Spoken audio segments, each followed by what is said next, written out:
on ne comprend pas que c'est Dieu qui met les faits dans les causes et que c'est Allah qui change les situations. Et quand il veut quoi que ce soit, il dit « Kun fayakun » sois ici.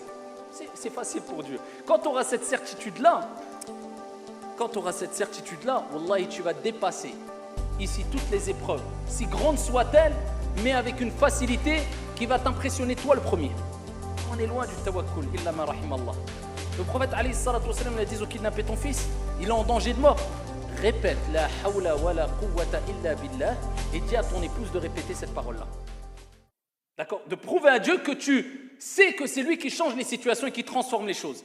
Et qu'il n'y a aucune puissance si ce n'est d'Allah subhanahu wa ta'ala. Il est parti voir son épouse. Elle lui a dit, qu'est-ce qu'a dit le prophète alayhi salatu wa sallam? Elle a dit, on doit dire la hawla wa la quwwata illa billah.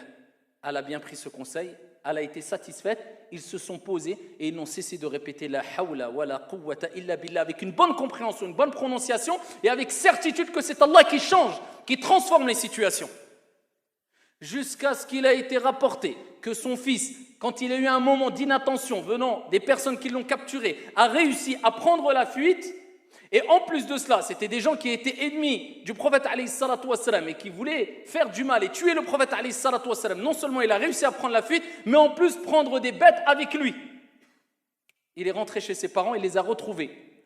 Non seulement sains et saufs, mais en plus avec des bêtes. Il n'est pas venu les mains vides. Et quand ils ont été rapportés ça au prophète alayhi salatu wassalam, le prophète sallallahu alayhi wa sallam a dit, c'est à ton sujet, à ce sujet-là, c'est pour cette situation-là qu'Allah jalla wa ala a révélé le verset coranique وَمَنْ يَتَّقِ اللَّهِ يَجْعَلْ لَهُ مَخْرَجًا وَيَرْزُقْهُ مِنْ حَيْثُ لَا يَحْتَسِبُ. Celui qui craint Dieu, Allah jalla wa ala va lui donner une issue favorable et il va lui donner sa subsistance d'où il ne s'attend même pas. Mais Allah Jalla wa Ala dit celui qui craint Allah, ils ont craint Allah comment? Ils ont craint leur Seigneur Tabaraka wa Ta'ala de quelle manière? Avec l'apparence, simplement avec du dhikr, en disant la hawla wa la quwwata illa billah et en patientant. Allah s'est chargé du reste, Allah te teste, tout est facile pour lui. Pour nous rappeler l'importance de cette kalima qui est un trésor parmi les trésors du paradis.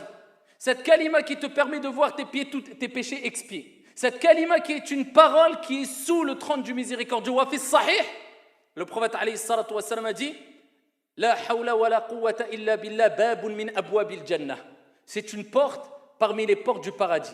Les savants ont dit que celui qui l'a dit, la prononce, la répète avec bonne compréhension et certitude, Allah tabaraka wa ta'ala lui facilitera l'entrée par cette porte qui est une porte du paradis.